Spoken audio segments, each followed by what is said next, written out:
तिमिरन्दस्य ज्ञानाञ्जनशालाकया चक्षुरुन्मिलितं येन तस्मै श्रीगुरवे नमः। नमो विष्णुपादाय कृष्णप्रेष्ठाय भूतले श्रीमते भक्तिवेदान्त स्वामिनिति नामिने। नमस्ते सरस्वती देवे गौरवाणी प्रचारिणे निर्विशेषा शून्यवादी पाश्चात्य देशतारिणे। जय श्री कृष्ण चैतन्य प्रभु नित्यानंद श्री अद्वैत गदाधार श्रीवासादि गौर भक्त वृंदम। हरे कृष्णा कृष्णा कृष्णा हरे हरे, हरे Ram Ram Ram Hare Hare. So Hare Krishna, do you devote this? So today we will be discussing chapter 5 of 8th canto, entitled The Demigods Appeal to the Lord for Protection. So in the 8th canto, it's mainly about various manus. Shukadeva Goswami was describing the previous manus, and various personalities appeared along with the Manu, and Lord's various incarnations in each Manuvantara. So while describing these various Manus, Shukadeva Goswami mentioned about fourth Manu. In the fourth Manvantara, it is named Tamasa. Priyavrata Maharaja's son, named Tamasa, was the Manu. In that Manvantara, Lord Hari appeared in the womb of Harini and Harimeda, and saved Gajendra. So when Parikshit Maharaj heard that, and he wanted to hear the pastime of Gajendra in detail, how Lord Hari saved Gajendra. So Shukadeva Goswami narrated that pastime of Gajendra being saved by the Lord. So from that, what we understand was how Gajendra took shelter of to the Lord's lotus feet, even though there were several, uh, um, friends and family members. He was surrounded by them, but nobody could save. So ultimately, he sought shelter of Supreme Personality of Godhead, and he did not mention any particular name. He said Paresha, ultimate controller. So that's why nobody could go and help him. So the Supreme Lord, when he was coming to save Gajendra, and he took a lotus flower. He was in a very painful, acutely painful. So he offered a lotus flower, and he said, Narayana Kila Guru, uh, something like that. So, Narayana, so I'm surrendering on to you. And then we understood from from the chapter 4, the past histories of both Gajendra and the crocodile. So crocodile was in the past, he was a Gandharva because he was cursed by Devalamuni. So uh, he took the form of crocodile, and Gajendra was King Indradumna. He was cursed by Agatsya. And now, you know, having touched by the Lord, he attained Sarupya Mukti, gained the same form of the Lord, and Lord took him to Vaikuntha, making him sit on Garuda, and next to him, he took him to Vaikuntha. Mm. So that's about fourth Manvantara. So Pushkadev Goswami then, after narrating the pastime of uh, Gajendra, then he backs to the fifth Manvantara. Mm. Um, and he tells that by hearing the pastime of Gajendra, one can be freed from all sinful reactions. Mm. Then he says the fifth Manu. Fifth Manu was Raivata. Mm. He is actually brother of Tamasa, the fourth Manu. Mm. So he is also son of Priyavrata Maharaj. In the Raivata Manvantara, um, uh, the Supreme Personality of Godhead um, appeared mm, um, to Shubra and his wife Vaikunta, mm, long A. So when you say long A, it's a female in Sanskrit. Vaikunta is female. If you say Vaikunta, no long A at the end, that becomes male. The names are like that. Mm. So Shubra and Vaikunta. Um, so through their combination, Supreme Personality of Godhead appeared, and his name is Vaikunta. His mother's name was Vaikunta. Mm. Um, and this Vaikunta, who appeared in the fifth Manvantara, uh, he created a Vaikunta planet uh, uh, upon his wife's request, goddess request. Mm. And so, basically, um, it's a spiritual, like eternally existing as Vaikunta, but he just got the expansion of that Vaikunta and incorporated that Vaikunta within this material world. Mm. This Vaikunta planet, many times I mentioned, this is where Lord lives within the universe on planet, the Dhruva planet. Mm. So yeah, fifth Manu was Raivata, and in that Manvantara, Lord appeared, uh, as Vaikunta through the combination of Shubhra and his wife Vaikunta, and he created a Vaikunta planet on the request of his wife, goddess Lakshmi. Um, so next we and then he says that there's one important thing. Although great activities and transcendental qualities of Supreme Personality of Godhead, Godhead's various incarnations are wonderfully described. Sometimes we are unable to understand them. Yet everything is possible for Lord Vishnu. If one could count the atoms of the universe, then he could count the qualities of Supreme Personality of Godhead. Okay. So who can count the atoms of the universe? No one can. So then no one can count the qualities of the Lord.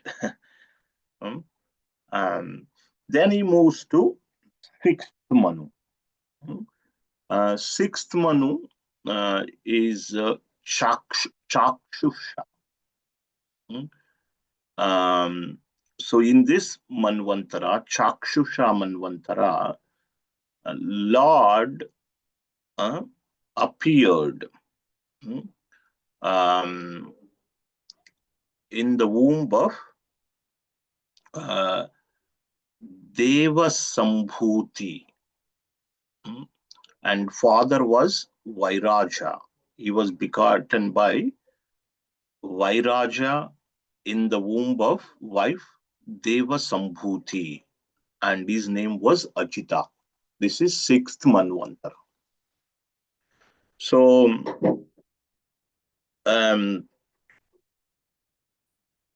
and then he says, what did Ajita do? This Ajita, who appeared in the sixth Manvantara, who was begotten by Vairaja in the womb of Deva Sambhuti, he took the form of tortoise, turtle, and then um, he held Mandara mountain on his back, and you know involved in the churning of the milk ocean. So here Parikshit Maharaj again stops, and he wanted to know more about this particular pastime. He asks Sukadeva Goswami a few questions about this. Hmm? So, why and how did Lord Vishnu churn the milk ocean? Why did he stay in the water as tortoise and held up Mandara mountain? How did the demigods obtain the nectar? And what other things were produced from churning of the ocean? So, with this, next few chapters, 6, 7, 8, 9, uh, so they talk about this pastime. This is in Sanskrit, we call it Samudra Manthan, Samudra Manthan, or churning of the milk ocean. So, from chapter 5 till 9, chapter 9, they uh, deal with this particular pastime of Samudra Manthan, churning of milk ocean. And this pastime happened in the sixth Manvantara. Who was the sixth Manu? Chakshusha. Sixth Manu was Chakshusha. Lord appeared um, um, as Ajita. He was begotten by Vairaja in the womb of Deva Sambhuti. Hmm? So when Parikshit Maharaj asked about this, he wanted to hear details, this pastime in detail. Um, then Shukadeva Goswami basically he started to describe in this chapter. In this chapter, it describes the events that lead to the churning of milk ocean. You know, um, um, so it gives a little bit of background how churning of milk ocean happened. So basically, what happened was once Durvasa was, you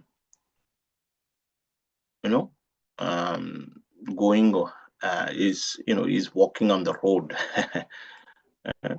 um, was passing on the road. He saw King Indra, and when he saw King Indra on his elephant, he was riding on his elephant named Airavata. So he took a garland from his own neck and offered it to Indra as a prasad. But Indra, however, being too puffed up, Prabhupada writes in the purport, he took the garland without any respect for Durvasa Muni. He placed it on the trunk of his carrier elephant. And the elephant, he just threw the garland between its legs and smashed it. Seeing this insulting behavior, Durvasa Muni immediately cursed Indra to be poverty stricken, bereft of all material opulences. I actually heard somewhere that Durvasa Muni wearing that garland, um, so that garland was actually Mother Lakshmi's Mahaprasad. So he received it from someone. Actually, this was originally eh, be worn by Mother Lakshmi. Then he received, Durvasa Muni received it. So Durvasa then offered to Indra, but however, Indra then, out of, without no respect, placed it on the trunk of his, elephant, and, eventually smashed it. And Durvasa Muni, curses Indra to be completely poverty stricken. Mm? So this is the background, and thus demigods, afflicted on the side by the fighting demons, they lost completely. The um, demons could easily defeat demigods in the battle, and demigods all, they lost all the material opulences. Hmm? So Prabhupada writes one little point here about extremely opulent, materialistic, opulent in materialistic advancement sometimes can be very risky. uh, uh, so yeah, this happens even to Indra. He says, what to speak of others in the material world. When one is materially opulent, he should learn to be sober and well behaved towards Vaishnavas and saintly persons. Otherwise, he will fall down. So, here I would give a little pause and ask you any examples, similar examples from the Bhagavatam you can remember or cite.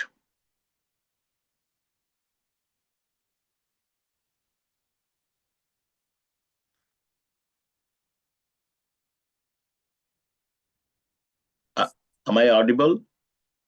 Hare Krishna. Yes, you are, Prabhuji. I was just trying to think. Was it an Indra who insulted his guru a couple of times? Do we have that? Who was that? Wasn't it an Indra character that insulted his Yes, guru a yes, couple of times on a couple of absolutely right. occasions? You're Maybe two or spot three on. times.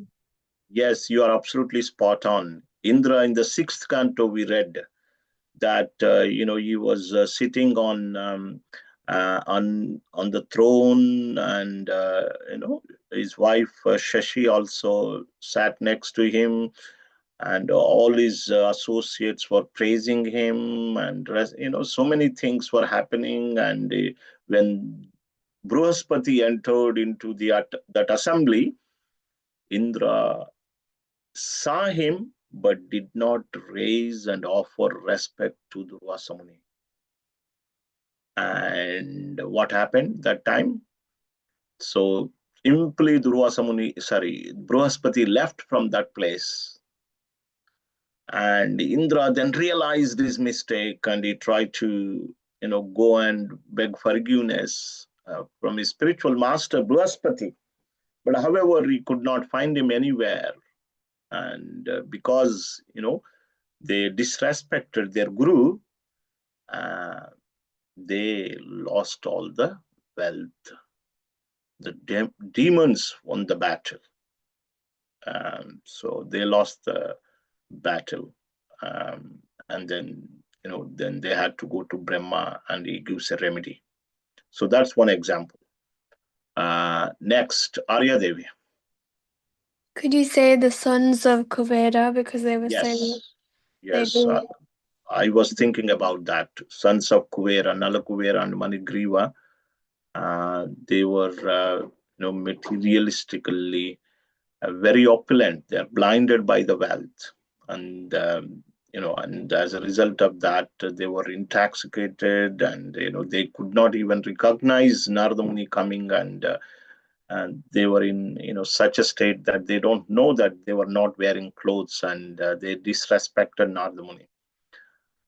Yeah, this is another example, and there is another example with Indra also, isn't it? Govardhan Leela. Hmm? In the pastime of lifting Govardhan Hill. Um, hmm? uh, so he was, he did not, you know, um, yeah. So he disrespected Krishna. Hmm? When they were regularly worshipping every year. They were conducting Indra Puja, special worship to Indra. But however, uh, Krishna, knowing that Indra was very proud, then he diverted that worship to Govardhan Hill, and Indra, um, you know, he became angry, and he thought Krishna was a mere boy, and he did what he did. 7 days and 7 nights. Um, you know, heavy rain, but Krishna smashed the pride of Indra. Nothing could happen to Govardhan Hill. Mm. Even a grain of sand could not be moved from the Govardhan Hill with all that heavy rainfall. So Indra was very happy that time. Uh, he says to Krishna, "Thank you so much. You are very merciful. That's why you are, you know, um, destroying my pride." Indra was happy that time. But here, another incident with Durvasa Muni. Okay, so this is the background. Uh, Can I just ask you one thing? Was there sure. another incident that you might have considered but it was to do with Balaram, and I don't know what I'm going to have the gentleman's name, Roma Pashan, with Romarshana the Sutta. Kusha, Yeah, the Kushika. Romarshana Sutta. He did not stand up Yeah, when Balram entered the assembly. Um, you know, yeah, so that is also, but yeah, somewhat related, definitely. Um, Balram says that, he had studied uh, everything, but he did not develop the qualities, and that's how Balram decided to kill him with a blade of grass. That's Romarshana Sutta. Mm. Okay, thank you, Mataji, for bringing that point. Um,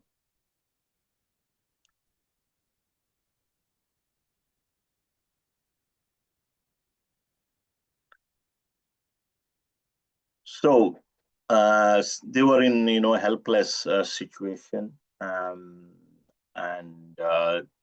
mm, so all the demigods headed by Indra, Varuna, and other demigods, uh, then they decided to go to Lord Brahma. mm, Um, and they fell at the feet of Lord Brahma and offered their obeisances, and they informed him of all the incident that had taken place. See, the thing is, now the demons are flourishing. That's, we don't want that happening. So, um, so Brahma definitely will intervene and help. Again, always you see, even in the past time when Indra offended his spiritual master Brihaspati, then they also went to Brahma. Brahma, does anybody remember what does Brahma advise? Let's sixth canto. When Indra offended Brihaspati, uh, So they were defeated by demons, and Indra and other demigods went to Brahma, and Brahma gave a solution, temporary solution. Anybody remembers? He he I asked. don't know. I don't know the name. I'm so sorry, but I think the Oh, yeah, story is yeah, that yeah, yeah. It's he difficult. took His name he is took he took yes, the Vishwarupa. all right. I know that it was somebody that was had Yeah, he a had three relationship with heads. the He had demon. three heads. He had three heads. So Lord Brahma suggested them to go to Vishwarupa and accept him as their spiritual master. Uh, but however, Indra, he killed Vishwarupa because Vishwarupa was offering some oblations to demons also.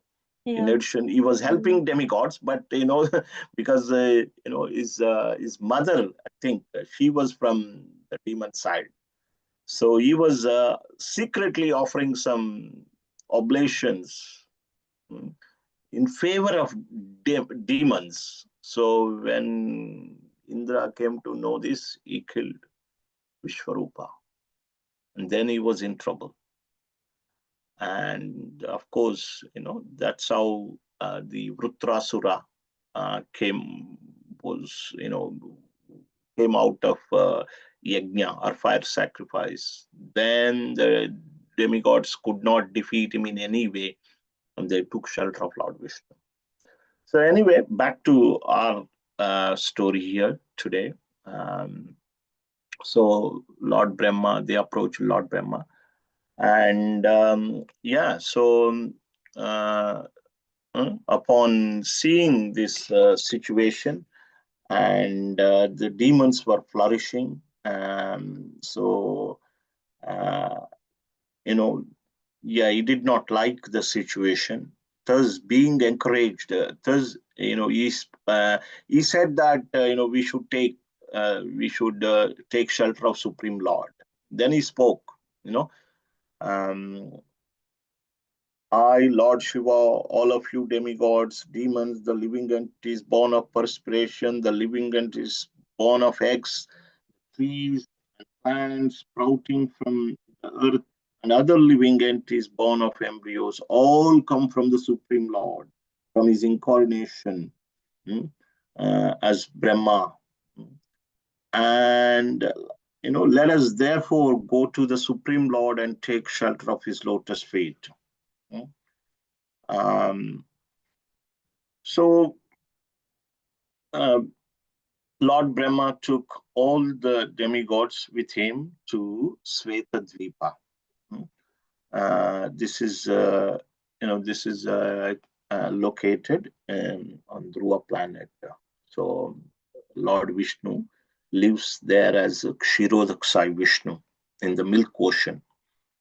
So Lord Brahma took all the demigods and he offered prayers to Lord Vishnu, um, seeking his help to sort out this current situation wherein the demons are flourishing and there is disturbance across the universe. Hmm?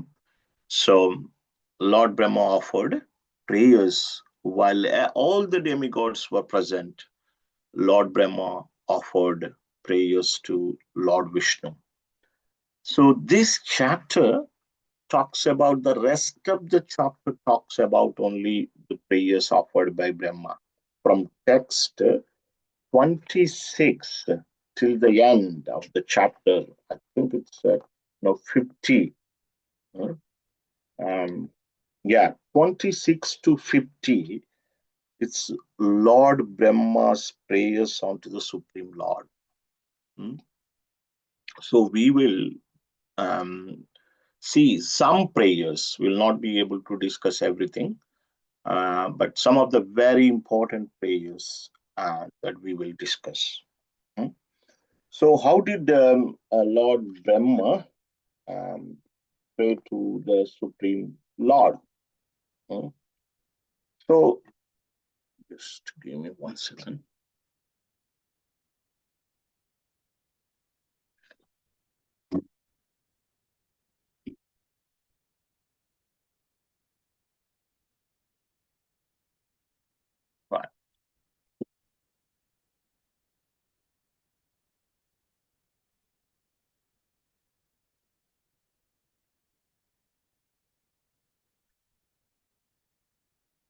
So there are mm, uh, various attributes of Lord Vishnu within the universe.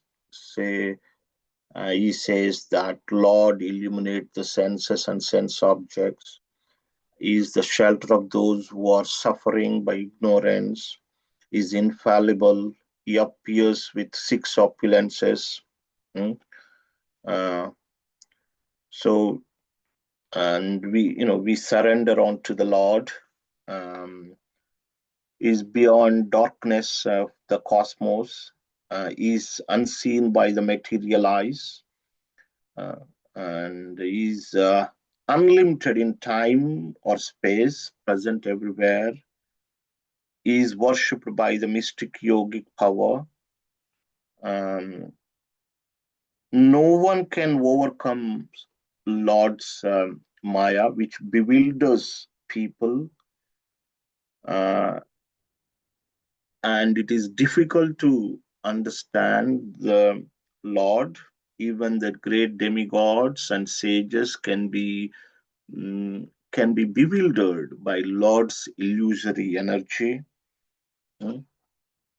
Then um, Lord Brahma offers prayers to the universal form.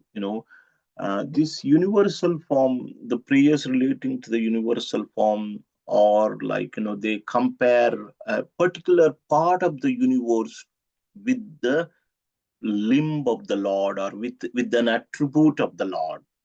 Hmm? Say, for example, um, hmm, say feet.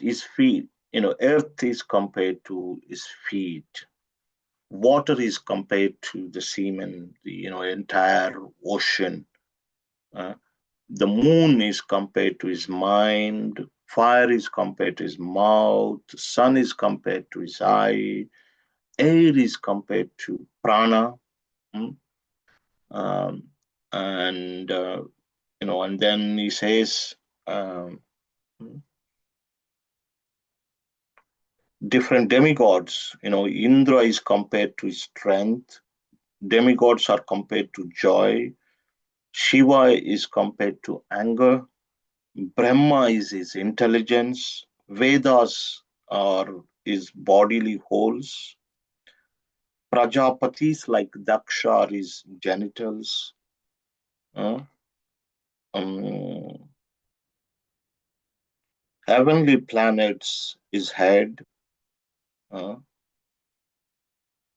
Kshatriyas are compared to his arms. Vaishyas are compared to his thighs. Shudras are compared to his feet. Uh, greed is his upper lip. Affection is sorry. Greed is his lower lip. Affection is his upper lip. Uh, eternal time is his eyelids. Yamaraj is eyebrow. Hmm? So um, this is how Lord Brahma offers uh, prayers. But the pure devotees, they directly worship forms such as Rama, Krishna, Vamana, Narasimha, Varaha. They worship the directly incarnation, supreme form. Mm. But some devotees, some transcendentalists, they may like to worship the Lord in this universal form. Mm. Um, so, and he says, we wish to see you and we are surrendered unto you. O Lord, please make your original form and smiling lotus face visible to our senses.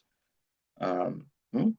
So, and then they say, um, you appear in various incarnations by your sweet will, yuga after yuga, and perform wonderful, uncommon activities that would be impossible uh, for us.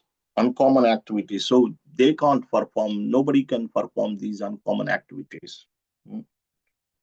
So this is how Lord Brahma glorifies, and the last few verses from 47 till 50, they are very, very key verses. So we'll be reading them in detail.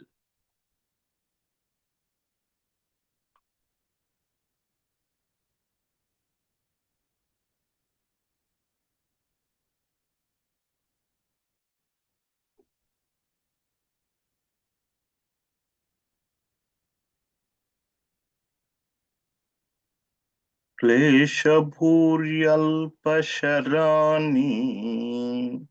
क्लेशभूर्यल्पसाराणि कर्माणि विफलानि वा देहिनां विषयार्थानं न तथैवार्पितं त्वयि. Karmis are always anxious to accumulate wealth for their sense gratification. But for that purpose, they must work very hard.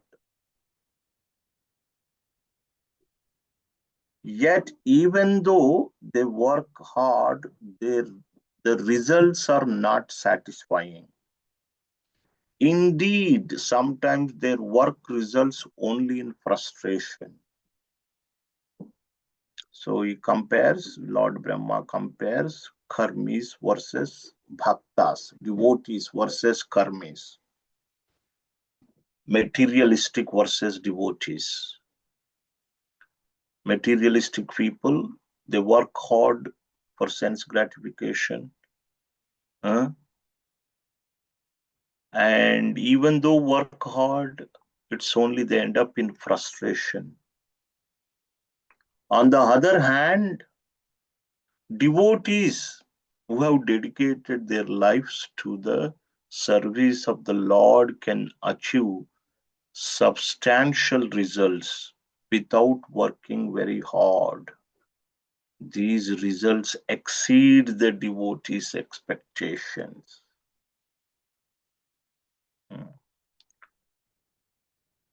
Okay. Anyone would like to read the purport?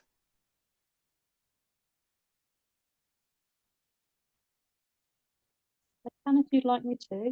Please. Okay, not the translation, just the purport. Is that Yes, right? please. Yeah. Okay. We can practically see how the devotees who have dedicated their lives to the service of the Lord in the Krishna conscious movement are getting immense opportunities for the service of the Supreme Personality of Godhead without working very hard. The Krishna conscious movement actually started with only 40 rupees, but now it has more than 40 crores worth of property. And all this opulence has been achieved within 8 or 10 years.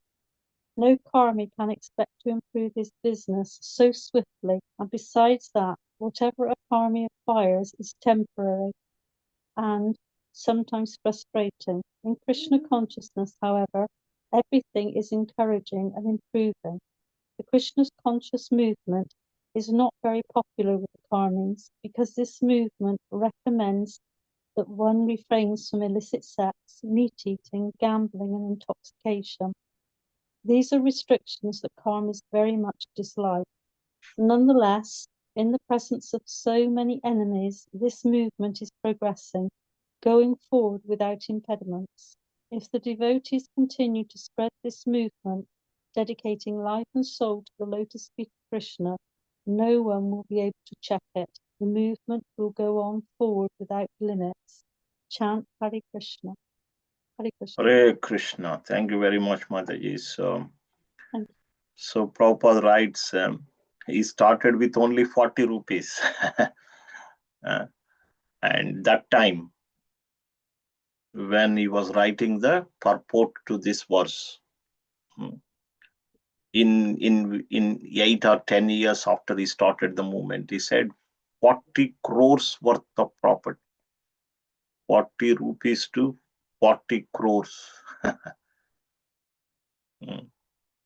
Now we don't know how much it would be.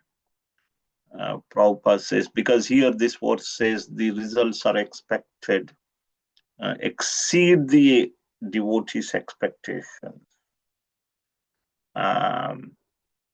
Yeah, so,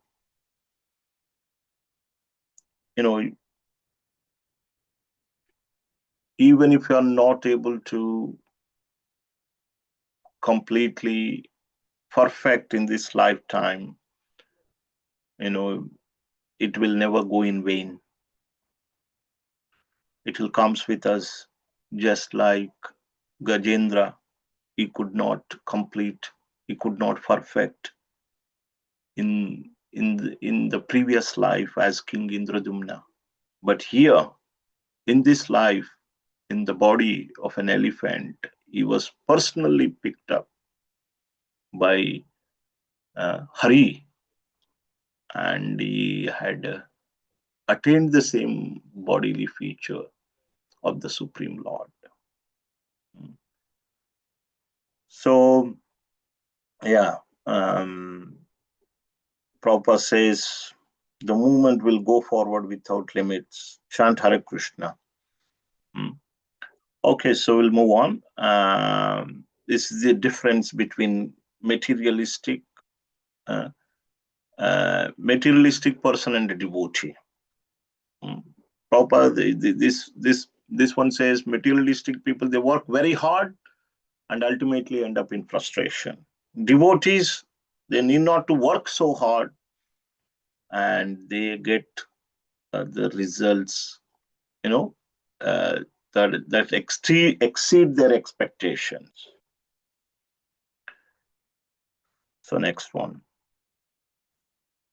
Na Navama Navamaha Karma Kalpopi Vipalayesh Yeshwara Pitaha Kalpat Kalp Kalpate Purushasya Sahyatma Dayito Hitaha.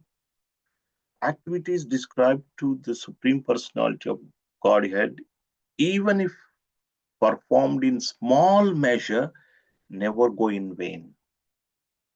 The Supreme Personality of Godhead, being the Supreme Father, is naturally very dear and always ready to act for the good of living entities. Swalpamapyasya dharmasya trayate mahato bhayat. So even if you do little, they never go in vain. Prabhupada gives the example of Ajamil and how he was practicing devotion in his early life, but later he completely deviated. Yet he was protected. Lord made him chant his holy name, and that's how he perfected his life. Uh, uh,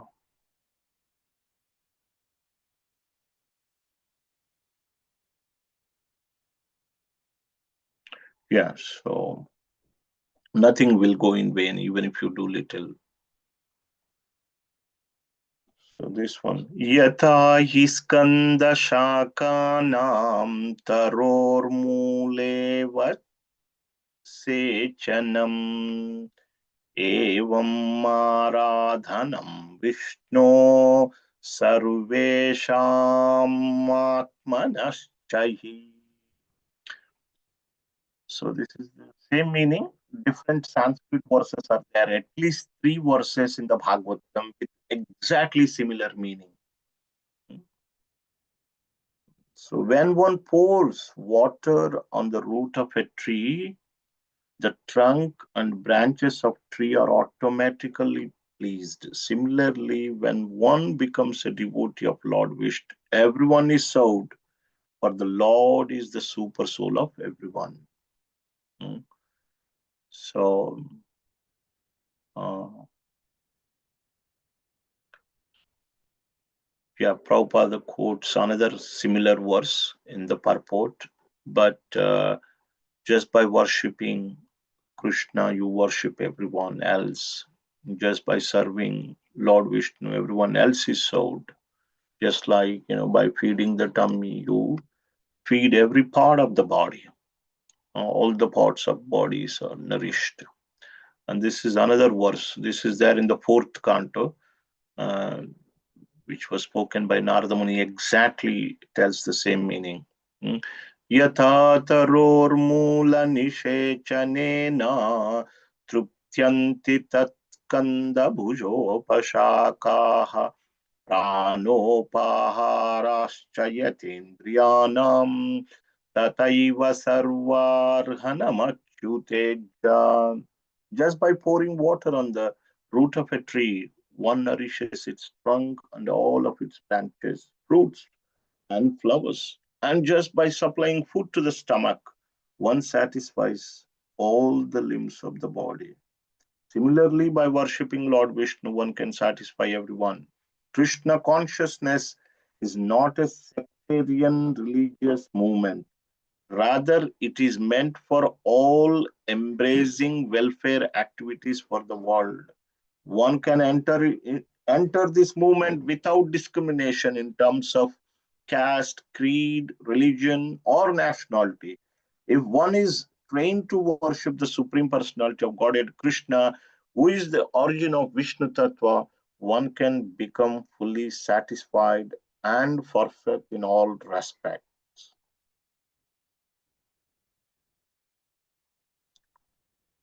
So, on the last verse, simply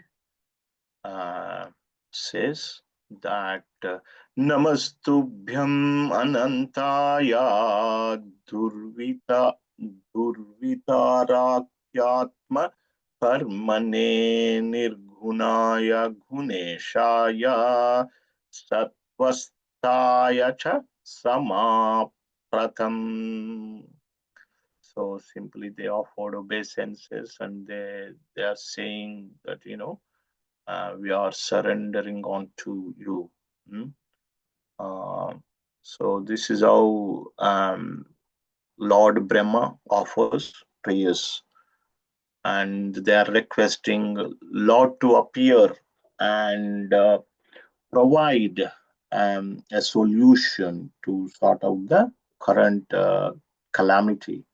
Hmm, that occurred because of Indra offending Durvasa Muni, and thereby, demigods losing everything in the battle. So as a result of that, there is a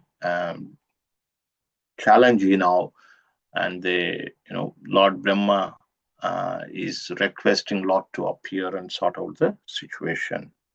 Okay. So, in summary, this chapter is entitled Demigod's Appeal to the Lord for Protection. So, having described the pastime of Gajendra, which, saving of Gajendra by Lord Hari, which occurred in the fourth Manvantara, which is known as Tamasa Manvantara. Then Shukadev Goswami talks about fifth Manvantara. Fifth Manu was Raivata, and in that Manvantara, Lord appeared as Vaikunta, and he created another Vaikunta planet on the request of goddess. Then in the sixth Manvantara, which is known as Shisha Manvantara, Lord appeared as Ajita. Hmm? And so he was begotten by Vairaja in the womb of Deva Sambhuti.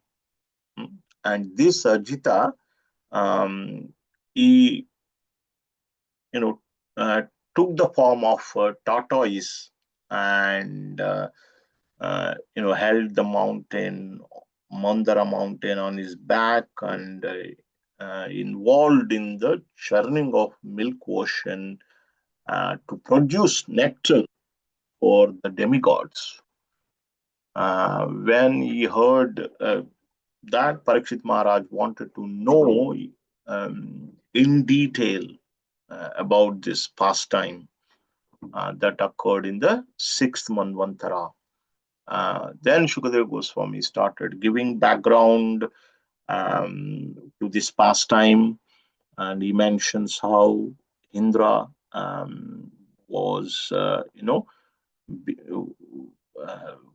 Indra disrespected Durvasa Muni by, putting that garland that received by Durvasa Muni on the trunk of elephant. Elephant smashed it. Durvasa got offended and he cursed the demigods, that they will become poverty stricken. And they lost the battle. And so, the demons are flourishing now. And seeing this situation, all the demigods went to Lord Brahma and described him of the situation. Brahma then took all of them to Svetadipa, uh, wherein Lord Vishnu resides, and they offered, especially Brahma offered prayers to Kshirodsai Vishnu. Uh, so for his help and guidance in the current situation. So this is how this chapter ends, and next week, Krishna willing, we will discuss the next chapter, chapter 6, which is entitled "The Demigods and Demons Declare a Truce."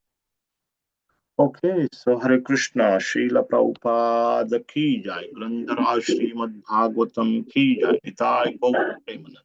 Hari Hari, Hari Bol. Hare Krishna. Thank you, Prabhuji. Hare Krishna. Hare Krishna, Prabhuji. Hare Krishna. Thank you.